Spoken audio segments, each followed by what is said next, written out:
ప్రమాదాలు విద్యార్థులను భయాందోళనకి గురిచేస్తున్నాయి. మొన్న దేశ రాజధాని ఢిల్లీలో ప్రమాదం జరగగా నిన్న హైదరాబాద్, నేడు లక్నోలో ప్రమాదం సంభవించింది.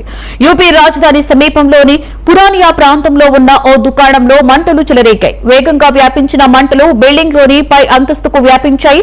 దీంతో మంటలు కోచింగ్ సెంటర్ ని చుట్టుముట్టాయి. ఈ ప్రమాదంలో 12 మంది ప్రాణాలు కోల్పోగా పలువురు విద్యార్థులు తీవ్రంగా గాయపడ్డారు.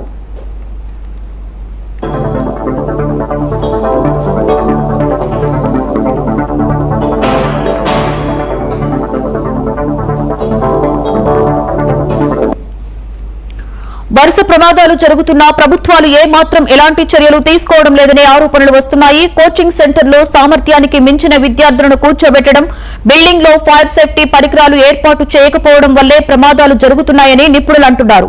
దేశంలోని ప్రధాన నగరాలలో కోచింగ్ సెంటర్స్ లు పుట్టగొడుగుల్లా పుట్టుకొస్తున్నాయి. అయితే అందులో ముందస్తు జాగ్రత్త చర్యలు ఉండకపోవడమే దీనికి ఉండదని గమనార్హం.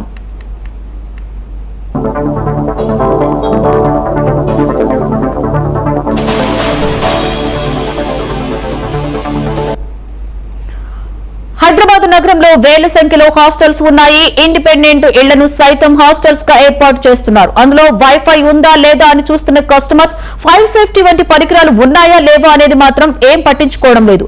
అధికారులు దీనిపై దృష్టి పెట్టాలని, పర్మిషన్ ఇచ్చే సమయంలో 1కి 2 సార్లు చెక్ చేయాలని పలువురు సూచిస్తున్నారు.